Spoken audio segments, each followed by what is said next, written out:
పాలమూరు జిల్లాల కొండరెడ్డిపల్లె కొండరెడ్డిపల్లెలో కొన్నదొక తల్లి పాలమూరు జిల్లాల కొండరెడ్డిపల్లె కొండరెడ్డిపల్లెలో కొన్నదొక తల్లి పాలల్లో పౌరుషం పోసినాదో పెద్ద పులిలాగా కాండ్రించి లేసినాడే పోరు కథలన్నీ సిననాడు చెప్పినాదో చోరు మీద తన పౌరును నడిపినాడే.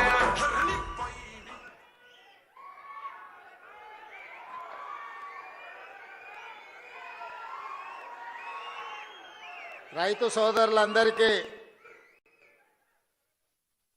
తెలంగాణ రాష్ట్ర ప్రభుత్వం తరఫున శుభాకాంక్షలు అభినందనలు తెలియజేస్తూ ఈ రైతు భరోసా కార్యక్రమాన్ని ఏర్పాటు చేసి సభాధ్యక్షత వహించిన వ్యవసాయ శాఖ మంత్రివర్యులు పెద్దలు తుమ్మల నాగేశ్వరరావు గారు, ఈ కార్యక్రమంలో నాతో పాటు ముఖ్య అతిథులుగా విచ్చేసిన ఆర్థిక మరియు విద్యుత్ శాఖ ఉప ముఖ్యమంత్రి వర్యులు మిత్రులు బట్టి విక్రమార్క గారు, శాసన మండలి చైర్మన్ పెద్దలు సుఖేందర్ రెడ్డి గారు,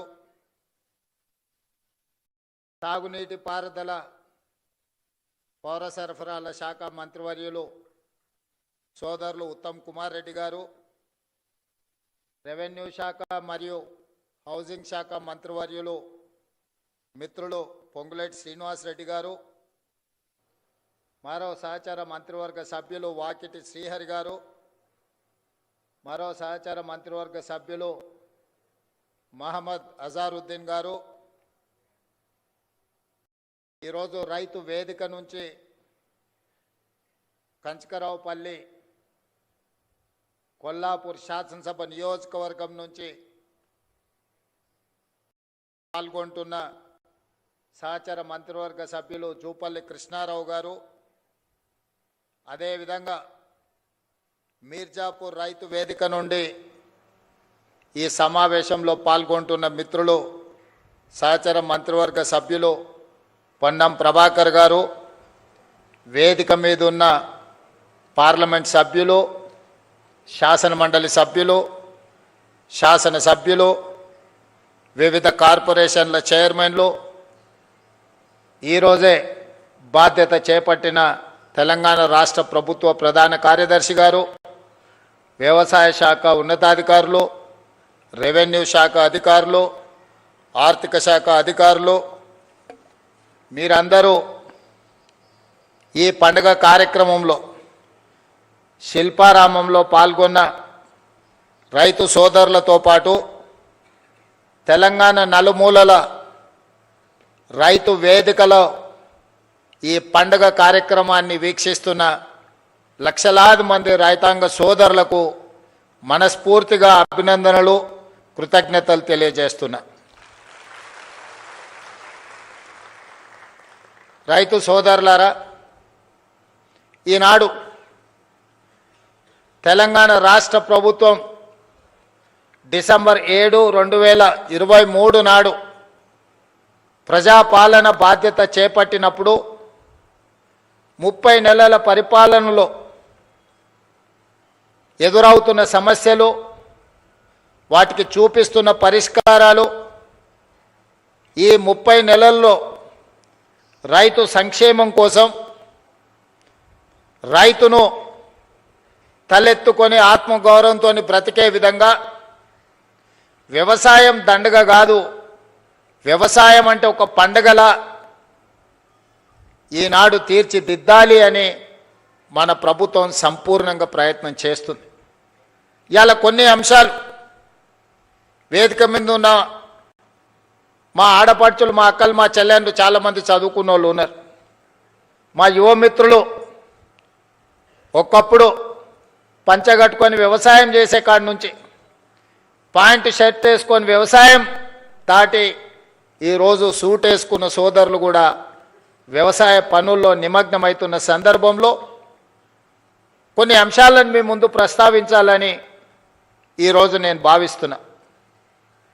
మద్రాసు నుంచి ఆంధ్రప్రదేశ్ రాష్ట్రం విడిపోయినా ఆనాడు ప్రకాశం పంతులు, బెజవాడ గోపాల్ రెడ్డి ముఖ్యమంత్రులుగా, నిజాం సర్కారు నుంచి విముక్తి కలిగిన హైదరాబాద్ రాష్ట్రానికి మొదటి ముఖ్యమంత్రిగా పాలమూరు బిడ్డ బూరుగుల రామకృష్ణారావు గారి నుంచి మొదలు పెడితే ఉమ్మడి రాష్ట్రంలో నీలం సంజీవరెడ్డి కావచ్చు, చివరి ముఖ్యమంత్రి కిరణ్ కుమార్ రెడ్డి గారు కావచ్చు, 19 మంది ముఖ్యమంత్రులు 1947 నుంచి 2014 వరకు 6 దశాబ్దాలు పైగా పరిపాలన సాగించి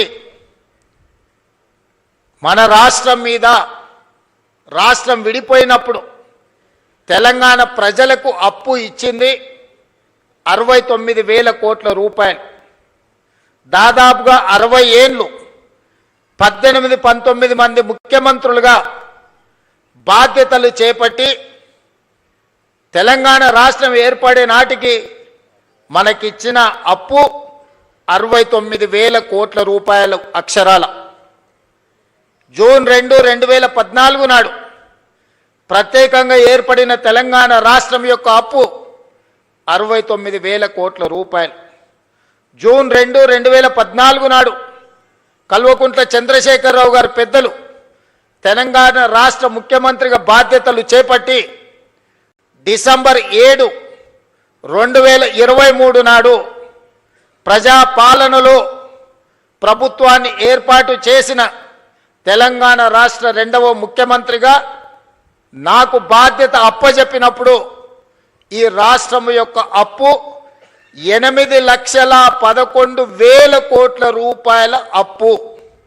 అక్షరాల 18 మంది ముఖ్యమంత్రులు దాదాపుగా 60 ఏళ్ళు 69,000 కోట్ల రూపాయల అప్పు చేస్తే కేవలం ఒకే ఒక్క కుటుంబం కల్వకుంట్ల చంద్రశేఖరరావు గారి కుటుంబము 7 లక్షల కోట్ల పైగా అప్పు చేసి రాష్ట్ర విభజన జరిగినప్పుడు 16,000 కోట్ల రూపాయల మిగులు ధనిక రాష్ట్రంగా తెలంగాణ రాష్ట్రాన్ని శ్రీమతి సోనియా గాంధీ గారు, శ్రీ మన్మోహన్ సింగ్ గారు మనకు అప్పచెప్పితే అప్పుల ఊపిలో నిండా ముంచేసి మళ్ళీ లేవ్వడానికి కూడా అవకాశం లేకుండా మన మీద మన్ను గప్పి అప్పుల్లో నిండా ముంచి అప్పులు తప్పులు చేసి 8,11,000 కోట్ల రూపాయలతోని బాధ్యత అప్పచెప్పింది. ఎన్నికల సందర్భంగా 6 లక్షల కోట్ల రూపాయల అప్పు ఉందని మేమంటే కాంగ్రెస్ అబద్ధాలు చెప్తుంది, 4 లక్షల కోట్ల అప్పు కూడా లేదని బుకాయించే ప్రయత్నం చేసిండు. సరే అరాకొరా ఏమైనా చంద్రశేఖరరావు గారు అప్పు చెప్తుండేమో అని బాధ్యత చేపట్టిన తర్వాత ఆర్థిక మంత్రిగా బాధ్యత తీసుకున్న బట్టి విక్రమార్క గారికి మొట్టమొదటి మంత్రివర్గ సమావేశంలో నేను ఒక మాట చెప్పిన, మంత్రులందరి అనుమతితో, అసలు పూర్తిగా మన రాష్ట్రం ఎంత అప్పు ఉంది, ఏ విధమైన అప్పు ఉంది, ప్రభుత్వం ప్రత్యక్షంగా తెచ్చుకున్న అప్పేంది, వివిధ కార్పొరేషన్ల మీద తెచ్చుకున్న అప్పేంది, వివిధ శాఖల మీద తీసుకొచ్చిన అప్పేంది, ఎన్ని రకాల అప్పులు తెలంగాణ రాష్ట్ర ప్రభుత్వం మీద ఉన్నాయో లెక్కలు తీయండి. ఆర్థిక శాఖలో పనిచేస్తున్న అధికారులను పిలిచి కూర్చోబెట్టండి. ఒక శ్వేత పత్రాన్ని శాసనసభలో ప్రవేశపెట్టి తెలంగాణ ప్రజలకు పూర్తి వివరాలు అందిద్దామని మేము ప్రయత్నం చేసినాం. ఇక తవ్వుతున్న కొద్దీ గుట్టల కొద్దీ అప్పులు బయటపడ్డాయి. అప్పులే కాదు, అందిన కాడికల్లా చేబదులు తీసుకొచ్చి 7 తారీఖున నేను బాధ్యత తీసుకొని ఆఫీస్కి వచ్చి చీఫ్ సెక్రటరీ గారిని పిలిచి ఈ నెల మీ జీతం వచ్చిందా అని అడిగిన. మా జీతం ఎక్కడిది సార్, నెల చివరికి కానీ వచ్చే పరిస్థితి లేదు, అది కూడా ఇన్స్టాల్మెంట్లలో ఇస్తున్నారు సార్. వెనకటికి ఎప్పుడో మేము టీవో ఫ్రిడ్జో కొనుక్కునేది ఇన్స్టాల్మెంట్లలో, ఇప్పుడు మా ప్రభుత్వ ఉద్యోగులకు 7 లక్షల మందికి మాకు ఇన్స్టాల్మెంట్లలో జీతాలు ఇస్తున్నారని చెప్పిండు. అదేందా ధనిక రాష్ట్రం, ప్రభుత్వ ఉద్యోగులకు కూడా జీత భత్యాలు ఇవ్వలేని పరిస్థితి అంటే ఇది ఇయ్యాలగా సార్, ఆయళ్ళ నుంచి గిట్లనే ఉంది. మేము ప్రభుత్వ ఉద్యోగస్తులకు జీతాలు ఇవ్వలేని పరిస్థితుల్లో తెలంగాణ రాష్ట్రం ఉందని చీఫ్ సెక్రటరీ గారు చెప్పారు. ఇది వాస్తవం. అందుకే ఆ రోజు స్పష్టంగా చీఫ్ సెక్రటరీ గారికి చెప్పిన, ప్రభుత్వం అంటే యజమాని. యజమాని తన దగ్గర పనిచేసే వాడికి మొదటి తారీఖు నాడు జీతం ఇవ్వకపోతే ఆ యజమాని మీద పనివాడికి అసలు భరోసానే ఉండదు. భరోసా ఉండడమే లేకపోవడమే కాకుండా పని చెప్పాలంటే కూడా యజమానికి ధైర్యం ఉండదు. సమయానికి రమ్మని అడగాలంటే, లేకపోతే ఆఖరి వరకు ఉండాలంటే హాయిగా నువ్వు లెస్స జీతం ఇచ్చినావు తీయవా, ఇక పొద్దునే రమ్మని అంటున్నావు. నువ్వు నేనేనో అప్పు చేసుకోవాలి, పాల బిల్లు కట్టాలి, పిల్లల బడి ఫీజులు కట్టాలి, ఇంట్లో బియ్యం కొనుక్కోవాలి, ఇక నువ్వు ఎప్పుడో ఒకసారి ఇచ్చే జీతానికి ఇంకా పొద్దున్నే రమ్మనేది మళ్ళీ ఇదో పెద్ద పంచాయతీ అనేది అనే పరిస్థితి ఉంటుంది. అట్లా కుదరదు, అట్లా కుదరదు. కష్టమైన జీతాలు ఇవ్వాల్సిందే రిజర్వ్ బ్యాంకుతో మాట్లాడాలని మొదటి ఆదేశం ఇచ్చిన. ఇది బోను. మరి ఇంకేంది పరిస్థితి అన్న? పండ్లు, పాలు, కూరగాయలు బడి పిల్లలకు కొనుక్కున్న కూరగాయలకు కూడా, బడి పిల్లలకు కొన్న బట్టలకు కూడా పైసలు కట్టలే. అరే అమ్మ, గీ పిల్లలకు కట్టలేదని చూస్తే ఇదే కాదు, ఎక్కడ చూసినా పనులు చేసిన వాళ్ళకి పైసలు ఇవ్వలే. సర్పంచులకు బకాయి పెట్టి చాలా మంది పాత సర్పంచులు ఉండొచ్చు, ఈడ ఉన్నారా? మీ మీ మీ టర్మ్ అయిపోయినా కూడా మీ అప్పులు 100 కోట్లు 1000 కోట్ల రూపాయలు అప్పుండేనా? సర్పంచులు ఆత్మహత్యలు చేసుకోలే. నేను వచ్చినాక మొన్ననే కదా సర్పంచులు అయింది. మరి ఈ 30 నెలల నుంచి సర్పంచులు రోడ్ల మీద ఎక్కి ధర్నాలు చేసిరు, ఎంపీటీసీలు ధర్నాలు చేసిరు, జెడ్పీటీసీలు ధర్నాలు చేసిరు, మా బిల్లులు వస్తలేవు అని. బకాయి పెట్టిందేమో బకాసూరుడు, కట్టె పాపమేమో నా మీద పడ్డది. ఇక మా సర్పంచులు అంటారు రేవంత్ రెడ్డి ఇల్లు ముట్టడి చేస్తామని. సంతోషం, రాండి, వస్తే సాయి వస్తావు, టిఫిన్ పెడతా. నేను ఎప్పుడైనా ఎవరైనా రానియలేదా? నేనేమన్నా ఫామ్ హౌజా? ఇనుప కంచెలు వేసుకొని లోపల ఉన్నానా? నేను ఎప్పుడన్నా 10 ఎకరాలలో 2000 కోట్లతోని ప్రగతి భవన్ పేరు మీద పెద్ద గడి నిర్మించుకుంటే గద్దరన్న పోతే ఎర్రటి ఎండకు 4 గంటలు గేట్ కాడ కూర్చోబెట్టారు. నేను కానీ మా బట్టన కానీ ఎవరన్నా కానీ వచ్చిన వాళ్ళందరూ లోపలి పిలిచి కూర్చోబెట్టి ఉన్నది ఉన్నట్టు చెప్తున్నాం. ఆ మధ్యలో మా అధికారులు అన్నారు, సార్ నువ్వు ఉన్నది ఉన్నట్టు చెప్పక సార్, నీకు దండం పెడతా అని. ఎందుకన్నా? అప్పు ఉంటుంది అన్నారు. నేనన్నా అప్పు ఉంటుంది అని చెప్పి నువ్వు షేర్వాన్ వేసుకొని తిరిగితే లోపల ఉన్న పరిశాని వాళ్ళకెట్టే తెలుస్తుంది? లోపల బనీన్కు బొక్కలే ఉన్నాయి, డ్రాయర్కు బొక్కలే ఉన్నాయి, అంగి లేనే లేదు. మీద షేర్వాన్ వేసుకొని నేను నవాబులని చెప్తే ఏం లాభం అయ్యా?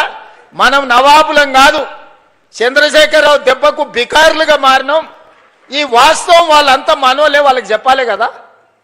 వాళ్ళకి చెప్పకుండా మనం దాచిపెడితే క్యాన్సర్ వస్తే ఇంటామెకి చెప్పలేదు అనుకో, డాక్టర్కు ఉన్న రోగం చెప్పలేదు అనుకో, సచ్చి ఊరుకుంటాం. అవునా? అందుకే నేను చెప్పిన ఇదంతా ఏం కాదు, ఏమైతే అదైంది కుల్లం కుల్ల ఉన్నది ఉన్నట్టు చెప్తా, లెక్కలు చెప్తా, ఉన్నది చెప్తా, చేసేది చెప్తా, చెప్పిందే చేస్తా. ఇది అని నిర్ణయించి నేను చెప్పిన. ప్రభుత్వ ఉద్యోగస్తులకు జీతాలు ఇవ్వలేని పరిస్థితి ఉంది, పిల్లలకు కాస్మెటిక్ ఛార్జెస్ ఇవ్వలేని పరిస్థితి ఉన్నది, హాస్టల్లో మెస్సు బిల్లులు కట్టే పరిస్థితి లేదు. మా అక్కలు స్వయం సహాయక సంఘాలలో ఉన్నారు, వంటలు చేస్తే వంటల పైసలు కూడా ఇచ్చలేని పరిస్థితి ఉండే. చాలా మంది మా అక్కలు ఈడు ఉన్నారు, రైతు వేదికలలో చాలా మంది ఊర్లలో బల్లె పిల్లలకు వండి పెడితే వండి పెట్టిన వాళ్ళకు కూడా మనం పైసలు ఇవ్వలేని పరిస్థితి. అప్పులు తెచ్చి వాళ్ళు కూరగాయలు మితికి తెచ్చి పిల్లల కూరల బడికి వండి పెట్టామంటే కూరగాయలు, ఉప్పు, పప్పు, బెల్లం, చింతపండు, కోడిగుడ్డు వాళ్ళే బాకీలు తెస్తే మిత్తి కట్టలేక చచ్చిపోయారు. మా అక్కలు ఇజ్జత్ కోసం మెడలు ఉన్న బంగారం, చెవులకున్న పోగులు అమ్మి ఆ అప్పు కట్టారు. ఆ పరిస్థితి ఉండే. ఇట్లాంటి దివాలా తీసిన సంసారాన్ని అప్పుల పాలు చేసి ఏం అర్థం కాకుండా గందరగోళం చేసి అప్పులు చేసుడే కాదు, అడ్డగోలుగా తప్పులు కూడా చేసాడు. ఏడిపోయినా ఇజ్జత్ లేకుండా ఢిల్లీకి పోతే ఇజ్జత్ లేదు, గల్లీకి పోతే ఇజ్జత్ లేదు, పక్క రాష్ట్రానికి పోతే ఓయమ్మ ఇటు తెలంగాణలో ఇంతో మాట్లాడితే ఏం అడుగుతాడో అన్నట్టుగా తప్పించుక తిరిగే పరిస్థితి ఉండే. అట్లా సంసారం మొదలుపెట్టి 30 నెలల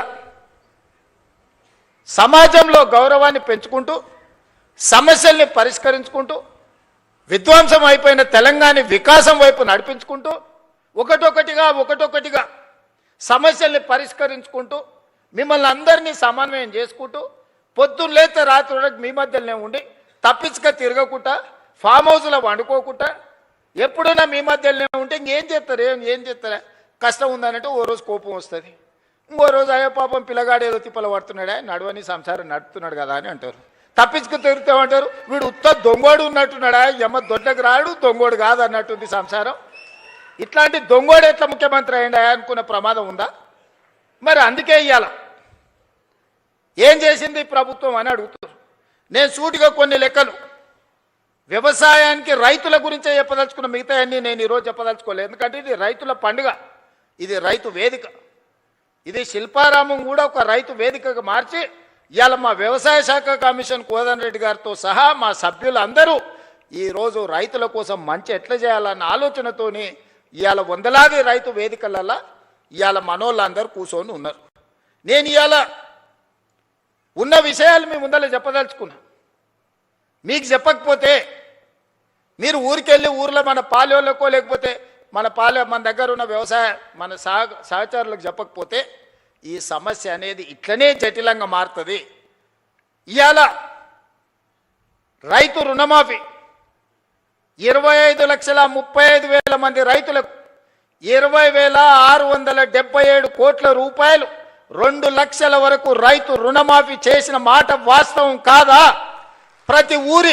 ప్రతి ఊర్లో రైతుల వివరాలు గ్రామ సభలలో చదివి వినిపించినాం. రైతు భరోసా ఆయన రైతు బంధు అన్నాడు. ఆ రైతు రాబంధు మీకు బకాయి పెడితే ప్రభుత్వం వచ్చిన ఎంబడే నెల తిరగక ముందే 7,000 కోట్ల రూపాయల పాత బకాయిలు మేం చెల్లించినాం. రైతు రాబంధువు మీ నెత్తి మీద పెట్టిపోతే నేను వచ్చి కట్టిన ఒడ్లు సివిల్ సప్లైస్ కార్పొరేషన్ కొని బకాయిలు పెట్టిపోతే ఉత్తమ్ కుమార్ రెడ్డి గారు వచ్చి ఈరోజు ఆ ఒడ్ల పైసలు ఆనాడు 2023 నాడు మీకు చెల్లించడం జరిగింది. ఇవాళ రైతు భరోసా 10,000 సంవత్సరానికి వాళ్ళు ఇస్తే 12,000కు పెంచి ఇప్పటి వరకు 27,000 పైచిలకు కోట్ల రూపాయలు మీ ఖాతాలేసి ఇవాళ మరో 9,000 కోట్ల రూపాయలు వేయడానికి మొదటి విడత 9 రోజుల్లో మీ ఖాతాలో 9,000 కోట్లు వేయడానికి దాదాపుగా రైతు భరోసా మీద ఈ విడతతో కలిపితే 36,000 కోట్ల రూపాయలు ఈరోజు రైతులకు అందించిన చరిత్ర ఈరోజు ఈ ప్రభుత్వానిది. అదేవిధంగా కాంగ్రెస్ వస్తే కరెంటు ఉండదు, కాంగ్రెస్ వస్తే రైతులకి కరెంటు కష్టాలన్నారు. ఉచిత కరెంట్ ఎవరయ్యా కనిపెట్టింది? ఈ దేశంలో ఎవరికన్నా రైతులకు ఉచిత కరెంట్ ఇవ్వాలన్న ఆలోచన వచ్చిందా? ఆనాడు డాక్టర్ వైఎస్ రాజశేఖర రెడ్డి చేవెళ్ల నుంచి ఇచ్చాపురం వరకు పాదయాత్ర చేసినప్పుడు తెలంగాణ రైతాంగం అందరూ కాలిపోతున్న మోటార్లు పేలిపోతున్న ట్రాన్స్ఫార్మర్లు చూపించి మా రైతుల కన్నీళ్లు తీరవాలే, తెలంగాణ వ్యవసాయం మొత్తం కరెంటు మోటార్ల మీద ఆధారపడ్డ వ్యవసాయం అంటే కాంగ్రెస్ పార్టీ ఎన్నికల మేనిఫెస్టోలో పెట్టి ఉచిత కరెంటుని దేశంలో కనిపెట్టిందే కాంగ్రెస్ పార్టీ. ఉచిత కరెంటు కాంగ్రెస్ పార్టీ పేటెంట్. ఏ సన్నాసన్న ఉచిత కరెంటు మాది అన్నాడంటే మా అక్కలు చీపిరి కట్ట మలిపి కొడతారు. ఆ ఎల్ల చాలా మంది అన్నారు ఉచిత కరెంట్ అంటే బట్టలు ఆరేసుకోవాల్సి వస్తుందని. ఇచ్చి చూపించి రాజశేఖర రెడ్డి గారు 2004 ముఖ్యమంత్రిగా ఎల్బీ స్టేడియంలో ప్రమాణ స్వీకారం చేసినప్పుడు 7 గంటల ఉచిత కరెంటుతో పాటు వందలాది కోట్ల రూపాయలు రైతుల కరెంటు బిల్లులను రద్దు చేసి లక్షలాది మంది రైతుల మీద ఉన్న క్రిమినల్ కేసెస్ రద్దు చేసిన సంతకం, మొట్టమొదటి ఫైల్ మీద సంతకం ముఖ్యమంత్రిగా వైఎస్ రాజశేఖర రెడ్డి గారు కాంగ్రెస్ పార్టీ 2004 సంవత్సరంలో సంతకం పెట్టింది కాంగ్రెస్ పార్టీ కాదా? ఇవాళ గుడ్డొచ్చంట కోడిని బెదిరించిందంట. ఈడెవడో వచ్చి మేమిచ్చిన ఉచిత కరెంటుకు నీ ఖాతాలో రాసుకొని కాంగ్రెస్ వస్తే కరెంటు కష్టాలు అన్నాడు. ఆ ఉచిత రైతు కరెంటుకు ప్రతి నెల మా బట్టి విక్రమార్క గారు ఆర్థిక మంత్రి ఆయనే, విద్యుత్ శాఖ మంత్రి ఆయనే, ఎడమ చేత్తో ఇస్తుండు కుడి చేత్తో తీసుకుంటూ నెలకు 1,000 కోట్ల రూపాయలు ఇవాళ రైతులకు ఉచిత కరెంటు మీద 30,000 కోట్ల రూపాయలు 30 నెలల బట్టి విక్రమార్క గారు ఉచిత 24 గంటల ఉచిత విద్యుత్ కోసం రైతుల కోసం 30,000 కోట్ల రూపాయలు ఈనాటికి మనం ఖర్చు పెట్టినాం. బోనస్ కింద 4,000 కోట్లు దాదాపుగా ఉత్తమ్ కుమార్ రెడ్డి గారు ఇచ్చారు. వ్యవసాయ పనిముట్లకు ఈరోజు తుమ్మల నాగేశ్వరరావు గారు 2,000 కోట్ల రూపాయలు ఖర్చు పెట్టారు. రైతు బీమా దాదాపుగా 3,500 కోట్ల రూపాయలు రైతు బీమా కోసం ఈరోజు మనం ఖర్చు పెట్టినాం. సివిల్ సప్లైస్ కార్పొరేషన్ 10 ఏళ్లలో వాళ్ళు కొనుగోలు చేసింది ఎంత, 2.5 ఏళ్లలో మనం కొనుగోలు చేసింది ఎంత ఒక్కసారి లెక్క పెట్టుర్రి. 10 ఏళ్లలో వాళ్ళు కొన్నది మొత్తం 1,68,000 కోట్లు అనుకుంటే ఖాళీ 2.5 ఏళ్లలో ఉత్తమ్ కుమార్ రెడ్డి గారు 80,000 కోట్ల రూపాయలు పైగా సివిల్ సప్లైస్ కార్పొరేషన్ నుంచి వడ్లు కొనుగోలు చేసి రైతులకు ఈరోజు రైతులకు ఇచ్చింది. ఇట్లా లెక్కలేస్తే 30 నెలల దాదాపుగా 1,75,000 కోట్ల రూపాయలు ఈ ప్రభుత్వం రైతాంగం కోసం ఖర్చు పెట్టింది. సరాసరి ప్రతి నెల 6,000 కోట్ల రూపాయలు రైతుల కోసం మేం ఖర్చు పెడితే మీరు 2,500 కోట్ల రూపాయలు కూడా ఖర్చు పెట్టలేరు. మరి వ్యవసాయానికి మేము పండుగ చేసినామా, మీరు చేసిర్రా? ఇలా ఊర్లలో తిరిగి ఈరోజు రైతులను క్షమించే సభ పెట్టమని తాటి చెట్టు లెక్క అయ్యాడు కానీ తలకాయ లేనట్టుంది చెప్తా ఉన్నాడు. చెట్టులు ఎక్కువ ఎరిగితే సరిపోదు, అందులో ఆవగించనంత గుజ్జు ఉండాలని పెద్దలు చెప్పారు. అందుకే ఇవాళ ఏ విషయంలో అయినా మీరు చర్చకు సిద్ధమా, వస్తాడా అసెంబ్లీకి? రైతుల గురించే ప్రత్యేకంగా అసెంబ్లీ సమావేశాలు ఏర్పాటు చేద్దాం. 10 సంవత్సరాలు మీరు చేసింది ఏంది రైతుల కోసం, 10 సంవత్సరాలు మేము చేసింది ఏందో ఈరోజు ఆలోచన చేద్దాం. సాగునీటి ప్రాజెక్టులు, కాళేశ్వరం పేరు మీద గోదావరి నదీ జలాలతోని ఉత్తర తెలంగాణను సస్యశ్యామలం చేస్తా, రంగారెడ్డి జిల్లా వరకు తీసుకొస్తని 1,50,000 కోట్ల రూపాయల అంచనాతోని గోదావరి నదీ జలాల మీద కాళేశ్వరానికే 1,02,000 కోట్ల రూపాయలు కాంట్రాక్టర్లకు చెల్లిస్తే 3 ఏళ్ల కాళేశ్వరం కట్టుడు, 3 ఏళ్ల కాళేశ్వరం కూలుడు మీరే కడుతురి, మీరే కూలగొడుతురి. 1,00,000 కోట్ల రూపాయలు గోదావరిలో కలిసిపోయి కాళేశ్వరం కాస్త కూలేశ్వరమైంది. అంతకుముందు ఏ ఊర్లో ఎవరు కష్టపడి ఒడ్లు పండించుకున్నా, ఏ ఊర్లో ఎవరు మక్కలు పండించుకున్నా, ఏ ఊర్లో ఎవరు జొన్నలు పండించుకున్నా, ఏ ఊర్లో ఎవరు సద్దలు పండించుకున్నా, ఏది పండించుకున్నా కాళేశ్వరం నీళ్లతోనే ఈ పంటలు పండినాయి అన్నారు. మరి 3 ఏళ్లలో మేము సుక్క నీరు తీసుకోలేదు, కుప్ప కూలిపోయింది కాళేశ్వరం. సంవత్సరానికి కేవలం ఒడ్ల గురించే నేను చెప్పదలుచుకున్నా, 2,88,00,000 మెట్రిక్ టన్నుల ఒడ్లు పండించి తెలంగాణ రైతాంగం తమ రక్తాన్ని చెమటగా మార్చి దేశంలోనే తెలంగాణ రాష్ట్రాన్ని నెంబర్ 1గా నిలబెట్టింది తెలంగాణ రైతాంగం కాదా? మా రైతు సోదరులు కష్టపడి రక్తాన్ని చెమటగా మార్చి పండించిన ఒడ్లు కాళేశ్వరం నీళ్లతో పండించిరని కథలు చెప్తావు కదా చంద్రశేఖరరావు గారు. ఈ కాశీ మజిలీ కథలు ఎన్ని రోజులు చెప్తారు మీరు? ఎన్నిసార్లు మోసం చేస్తారు? అందరినీ అన్నిసార్లు ఎల్లకాలం మోసం చేయలేరు చంద్రశేఖరరావు గారు. అందుకే ప్రజలు ఆలోచన చేసిర్రు, 10 ఏళ్ళ అవకాశం ఇచ్చిర్రు, చెప్పిందల్లా నమ్మిర్రు. హరికథ చెప్పు, బుర్రకథ చెప్పు, ఏ కథ చెప్తే ఆ కథ నమ్మిర్రు. ఏదో చేస్తాడేమో చూద్దాం పెద్ద మనిషి అని. చివరికి అన్ని కథలు విన్న తర్వాత గొలుసులు తెచ్చి బంధించి బకాసూరుని తీసుకుపోయి ఫామ్ హౌస్లో గట్టేసిర్రు బయటకు వెళ్ళకుండా. ఇక నిన్న మన పిల్ల రాక్షసులు బయలుదేరి వస్తాడు ఇక చంద్రశేఖరరావు రావాలని కోరుకుంటురని. ఎవడు కోరుకుంటున్నా? ఎవరికేమి ఇచ్చిర్రు? మీకంటే ఫామ్ హౌస్లు ఇచ్చిర్రు, రాసుకోనికే పేపర్లు ఇచ్చిర్రు, చూపించుకోనికే టీవీలు ఇచ్చిర్రు, దోసుకోనికే తెలంగాణ రాష్ట్రాన్ని ఇచ్చిండు. మీకు రావాలేమో చంద్రశేఖరరావు, మా రైతులకు ఎందుకయ్యా? రైతు రుణమాఫీ చేయలేదు, 1,00,000 రూపాయలని 4 విడతలని, అసలు లేదు మిత్తి లేదు, చేతిలో అప్పు చేతిలో సిప్ప నెత్తి మీద అప్పు మిగిలిచ్చిపోయిండు. 2 సార్లు 1,00,000 రూపాయలు రుణమాఫీ అని చేసిండా? డబుల్ బెడ్రూమ్ ఇండ్లు అన్నాడు ఇచ్చిండా? దళితుల 3 ఎకరాల భూమి అన్నాడు ఇచ్చిండా? ఇంటికో ఉద్యోగం అన్నాడు ఇచ్చిండా? 1 కోటి ఎకరాలకు నీళ్ళు ఇస్తా అన్నాడు పారిచ్చిండా? ఏం చేసిండా నేను అడుగుతున్నాను మళ్ళా రానికి? ఒక్కటి చేసిండా? ప్రతిపక్షాలు మా జోలి ఉన్నాడు ఫోన్లలో అంటే హార్టికల్చర్, అగ్రికల్చర్, ప్రాన్ కల్చర్ అన్ని కల్చర్లను సర్వనాశనం చేసిండు. ఓన్లీ తాగుడు కల్చర్ తెచ్చిపెట్టిండు మనకు. సందుల బెల్ట్ షాపులు, బుడ్డి షాపులు తెచ్చిపెట్టిండు. ఆయల్లా మనం రైతు బజార్లు తెలిస్తే ఇవాళ బెల్ట్ బజార్లు తీసుకొచ్చి సందులా 7వ తరగతి చదివేటోని కూడా చేతులు బుడ్డి చేతులు పట్టించాడు. ఆయన సాధించిన ఘన విజయం. ఆయన దేనికన్నా బ్రాండ్ అంబాసిడర్ అంటే ఇగో దీనికే బ్రాండ్ అంబాసిడర్. వెనకటికి గింత ఉండే నాయన తాగుడు. మీరు చెప్పురు సోదరులారా, ఇవాళ 4 ఇండ్లకు బెల్ట్ షాప్ వచ్చేసింది. ఒక కిరాణం కొట్ట 4 ఇండ్లకు, ఈ 4 ఇండ్లు నావే, నేనే సప్లై చేస్తాను కాడికి వచ్చింది ఊర్లలో. మా అక్కలు తలకాయ కొట్టుకుంటారు. ఇంటి ఆయన గట్లున్నాడంటే వీడు కూడా గిట్ల తయారైనాడు ఆ పిల్లగాడని. సాయంత్రం 6 కాకముందే గోడలు పట్టుకొని నడుస్తారు 12, 16 ఏళ్ళ పిల్లలు. మా అక్కలకు గోస తెలవాలి. ఇంటి ఆయన ఎట్లో అట్లా మోస్తే ఇంకేముందో నా జీవితం అంటే ఇట్లా అయిపోయింది. కానీ నా కొడుకన్నా మంచోడు అవుతాడు, చదువుకుంటాడంటే పిల్లలను కూడా తాగుబోతులను తయారు చేసాడు చంద్రశేఖరరావును చూసి. ఇవాళ ఆయన వచ్చి ఇంకా ఆయన రావాలి బయటికి. ఆయన కోసం ప్రజలంతా ఉర్రూతలు అవుతుర్రు. ఇక అయ్యగారి కోసం ప్రార్థనలు చేస్తున్నారు అని చెప్తున్నారు వీళ్ళిద్దరు పిల్ల రాక్షసులు గల్లీలో తిరిగి. ఇవాళ మీరు ఆలోచన చేయరు.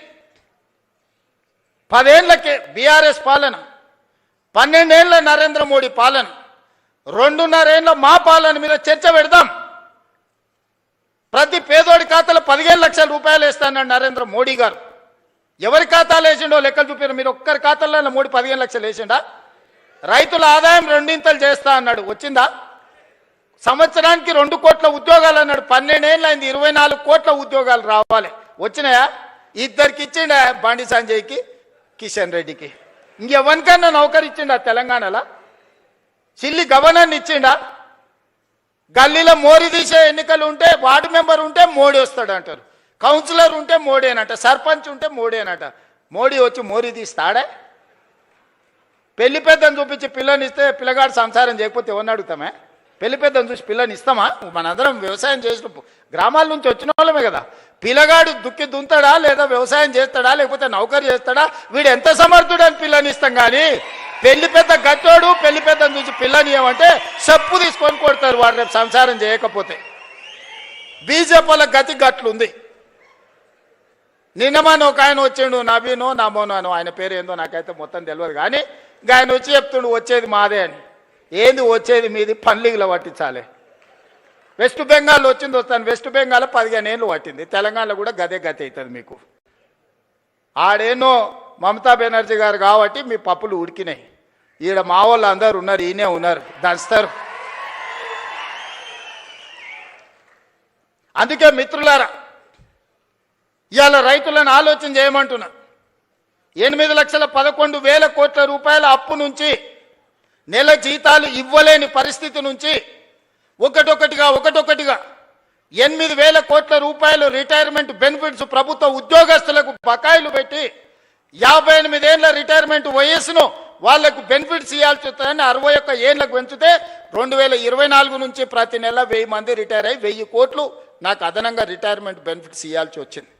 ఆర్టీసీలో బంద్ పెట్టి వందలాది మంది కార్మికులు చచ్చిపోయి 100 రోజుల పైగా దీక్ష చేసి 100 మంది చచ్చిపోతే ఆర్టీసీ లాస్లో మునిగి నడవలేని పరిస్థితి, టైర్లకు ట్యూబ్లకు పంచర్లు వేసుకునే పరిస్థితి లేకుండా ఆర్టీసీ. ఇవాళ ఆర్టీసీ 1000 కోట్ల రూపాయల లాభంతో నడుస్తుంది. ఇవాళ సింగరేణి కష్టపెట్టి నిలబెట్టినాం, విద్యుత్ శాఖను ప్రక్షాళన చేసినాం, ఆర్థిక శాఖ ఈరోజు కష్టపడి నిలదొక్కుంటుంది. వ్యవసాయ శాఖ గురించి నాకంటే మీకెక్కువ తెలుసు. రెవెన్యూ శాఖ ధరణి పేరు మీద ఘడీల కోసం గులాంగిరి చేసే వ్యవస్థను తీసుకొస్తే ధరణిని బంగాళాఖాతంలో వేసి భూభారతి తీసుకొచ్చి ఈరోజు మీ సమస్యల్ని ఈ ప్రభుత్వం పరిష్కరిస్తలేదా? మా అక్కలు ఈయనే ఉన్నారు. ఆ ఎల్లా అమ్మగారింటికి పోవాలన్నా, అమ్మవారిని దర్శించుకోవాలంటే అయితే ఇంటి ఆయనని అడగాలి, లేకపోతే పిల్లల్ని అడగాలి. బస్కిరాయి బిడ్డ అమ్మని చూసి వస్తా అంటే ఇప్పుడు నువ్వు ఏముంది అమ్మ నీకు, దసరాకు వదువుగా అని అనేటోళ్ళు ఉగాదికి అడిగితే. ఇవాళ ఇంటి ఆయన బాయికాడిపోతే అక్క బస్ ఎక్కి చక్క పోయి అమ్మని చూసి మళ్ళీ వచ్చి ఎప్పటిలాగా వంట వండుకుంటా ఈటీవీ మా టీవీ సీరియల్ చూస్తుంది. అక్కలారా మీరు చెప్పండి, మీ తమ్ముడు ముఖ్యమంత్రి అయినప్పటి నుంచి ఎవరన్నా మిమ్మల్ని ఒక్క పైసనైనా బస్ కిరాయి అడిగినరా? అక్క ఒట్టేసి చెప్పురి, 7 కన్నా ఎవరైనా అడిగిర్రా? ఉచితంగా బస్సు ఇవ్వలే అక్క మీకు అందరికీ? 11,000 కోట్ల రూపాయలు మీ తరఫున ఆర్టీసీకి నేను కడితే ఇవాళ 1000 కోట్ల రూపాయల లాభంతో ఆర్టీసీ నిలబడ్డది. మా అక్కల్ని అందరినీ ఆర్టీసీ బస్సులో మారాన్నులాగా పోతుంటే ఆటో వాళ్ళని రెచ్చగొట్టి ఆర్టీసీ ఆడబిడ్డలకు బంధు పెట్టురని ఆటో డ్రైవర్లను తీసుకొచ్చి మీ మీద ధర్నా చేయించాడు. ఇరుగుతుందని చెప్పిన ధర్నా చేయించినోనికి మా అక్కల దగ్గరకు పోయారంటే ఇరుగుతుంది ఏషాలు ఏ కూర మూసుకొని ఇంటికి పోరానంటే అందరు ఎక్కడోళ్ళు అక్కడ పోయారు. అట్లా మా అక్కల్ని ఉచితంగా బస్సులో పోతురని అవమానకరంగా చూస్తుంటే 1000 బస్సులు కొనిచ్చి 1000 బస్సులకు యజమానులకు మా మహిళా సంఘాలను చేసి యజమానులను చేసిన మా అక్కలు ఇవాళ 1000 బస్సులకు యజమానులు. ఎవరో దాన ధర్మం మీద బస్సులో ఉచితంగా తీసుకపోతే ప్రయాణం చేసేటోళ్ళు కాదు, 1000 బస్సులకు యజమానులు చేసిన.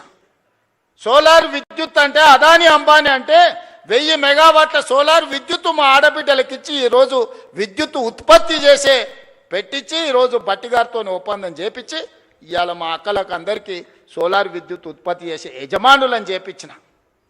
పెట్రోల్ బంకులు రిలయన్స్ నడుపుతుందంటే నారాయణపేట నుంచి ఈరోజు సంఘాలకు పెట్రోల్ బంకులు ఇప్పించి పెట్రోల్ బంకు యజమానులను మా అక్కలను చేయలేదా? రిలయన్స్తో పోటీ పడే విధంగా మా అక్కలు ఇన్నే ఉంది కదా, చెప్పమను.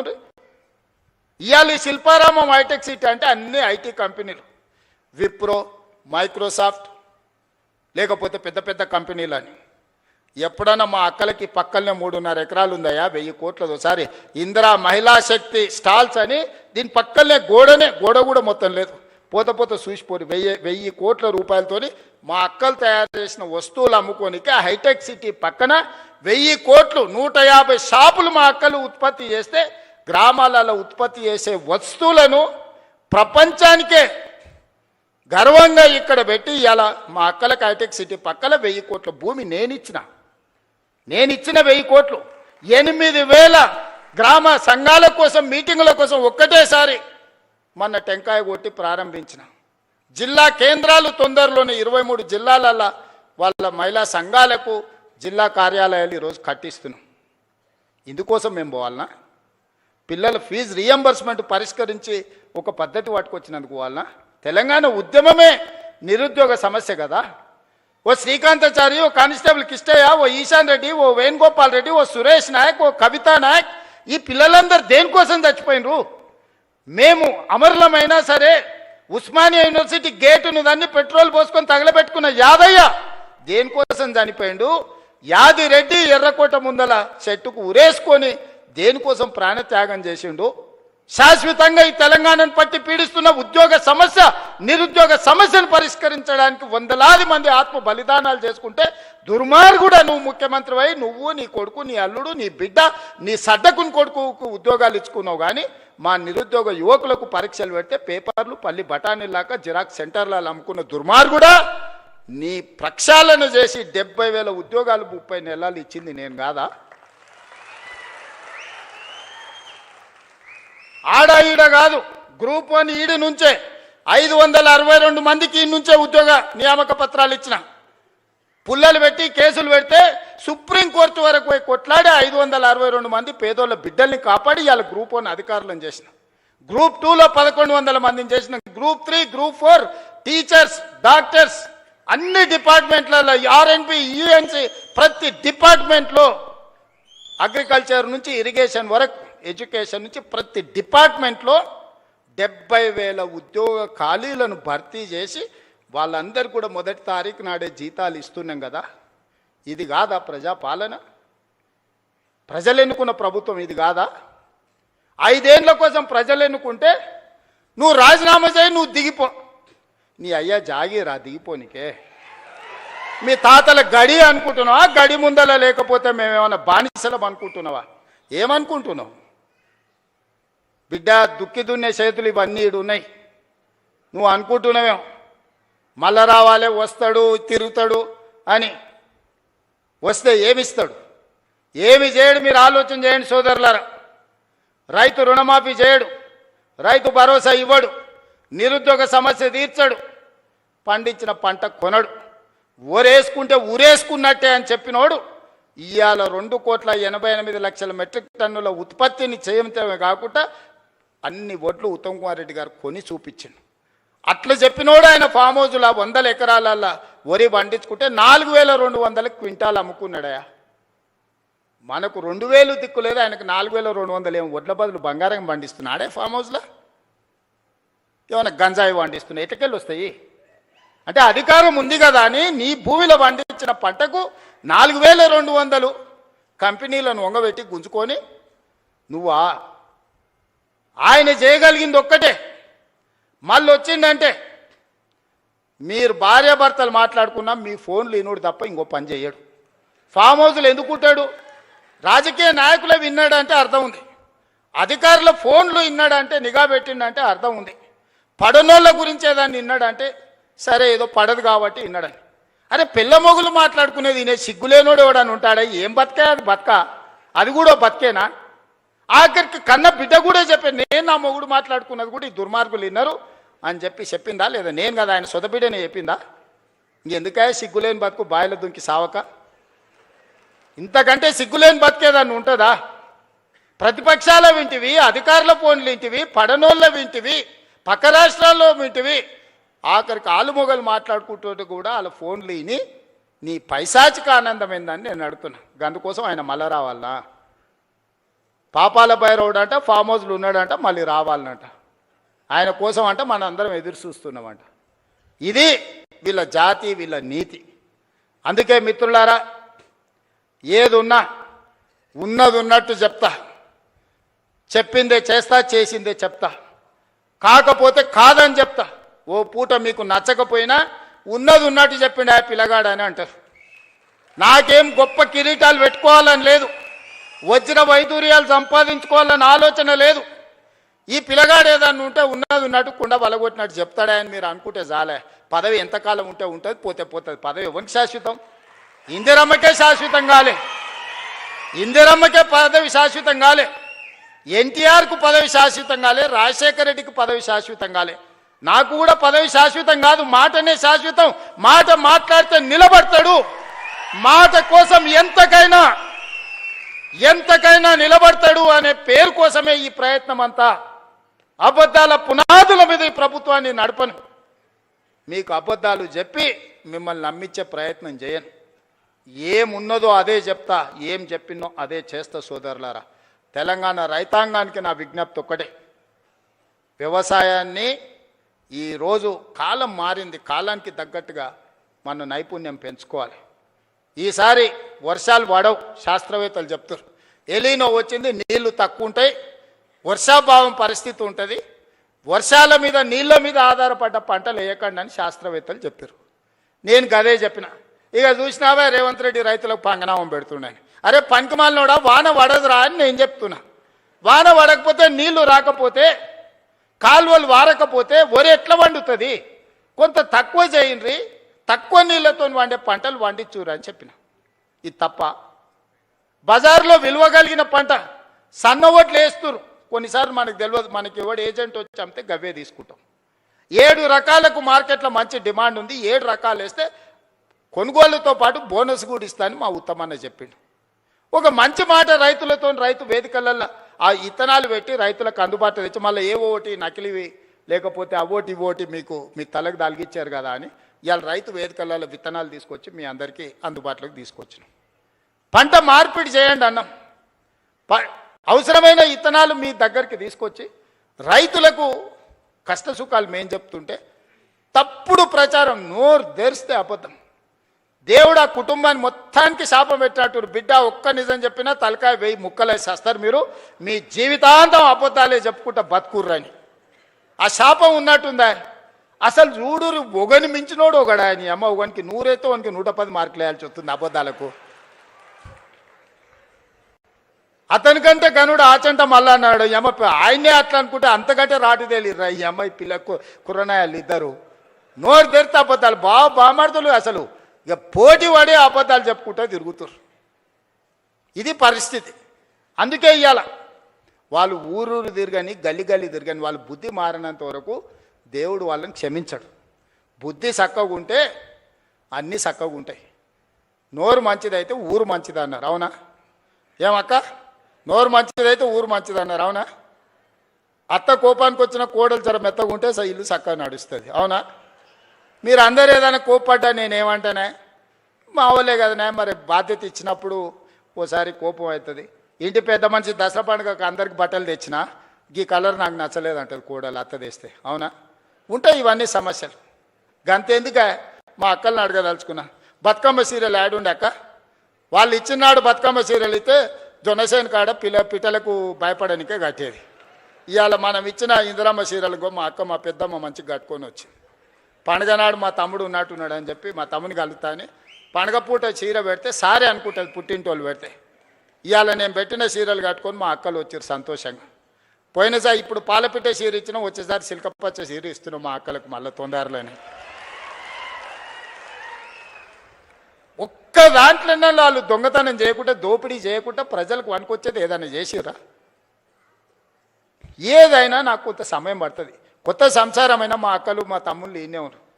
ఇంటోళ్ళం కాదని ఇల్లు ఎడిగలు పెడితే కొంత సమయం పడుతుందా అనే స్టవ్ కొనాలన్నా గిన్నెలు కొనాలన్నా ఉప్పు పప్పు ఏది కొనాలన్నా కొంత సమయం పడుతుంది. ఓ పూట అవసరమైతే అన్నున్నా వండుకోనికే కష్టమవుతుంది. లేకపోతే వండితే ఒకసారి కుదరదు, ఉపాసం వండాల్సి వస్తుంది. సంసారం సర్దుకొని పోవాలి. సంసారాన్ని బజార్లో పెట్టుకుంటే మన గౌరవమే తగ్గుద్ది. అందుకే ఇవాళ అన్ని రకాలుగా ఈ 30 నెలలు కష్టపడి కొలిక్కి తెచ్చినాం. నగదు జమ కాగానే ఎంబడే మీరు అడగకుంటేనే ఈసారి రైతు భరోసా. పోయినసారి కూడా జూన్లో 9 రోజులలో 9,000 కోట్ల రూపాయలు టక్క మీ ఖాతాలు వేసినా లేదా? ఈసారి కూడా అట్లనే వేస్తాను నేను. నగదు జమ చేసినా మీకోసం అన్ని జమ చేసి పెట్టినా. ఖమ్మంలో మదిరలో పెద్ద మీటింగ్ లక్షల మంది రైతులతో చేద్దామని అన్ని ఏర్పాట్లు చేసుకుంటే వానవాడి మొత్తం వేసిందంతా పోయింది. మా బట్టాన ఫోన్ చేసిండు, మొత్తం ఇట్లయింది కదా మళ్ళీ వారం వాయిదా పెట్టేద్దామని. మీటింగ్ వారం వాయిదా పెడతాం కానీ నగదేసేది మాత్రం వాయిదా పెట్టేది లేదు. ఎంబడే శిల్పారామంలో పెట్టారు నిన్న సాయంత్రం చెప్పినా ఇవాళ పొద్దున్నే పెట్టారు. మీకు కూడా పొద్దున్నే చెప్పుంటారు. అవునా? అంతేకాదు సాయంత్రం శిల్పారామం పోవాలని ఎప్పుడు చెప్పారు మా ఈర్లపల్లి శంకర్ వీళ్ళందరూ మీకు అందరికీ.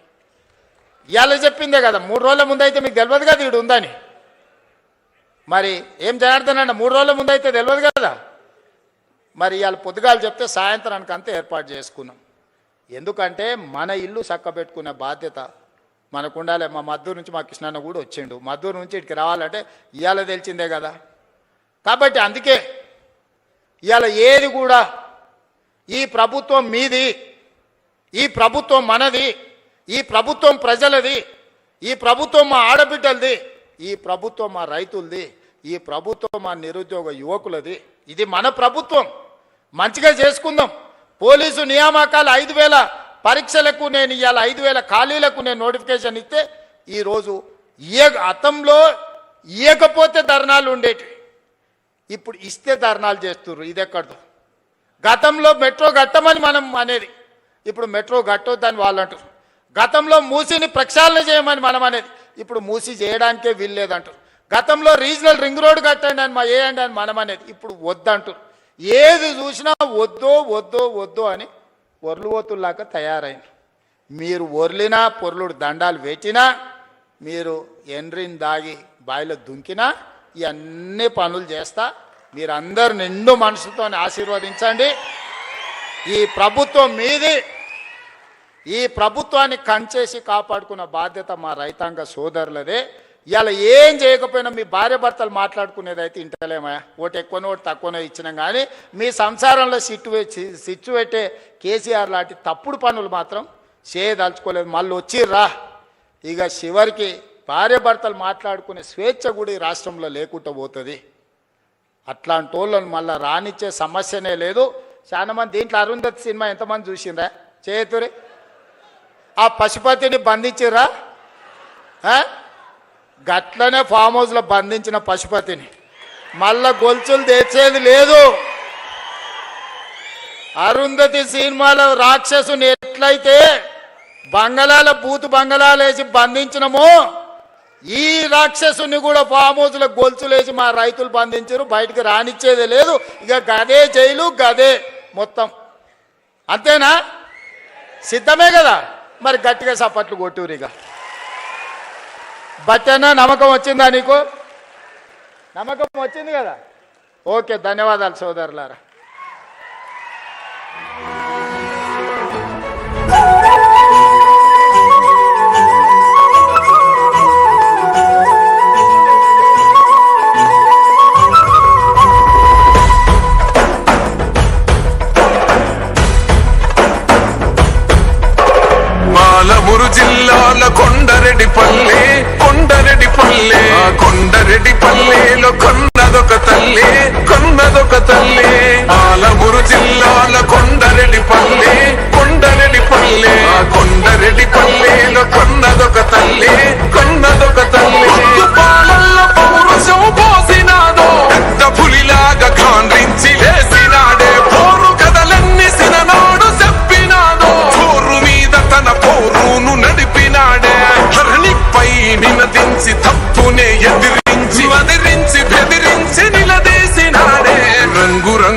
అద్దిన సేతితోనే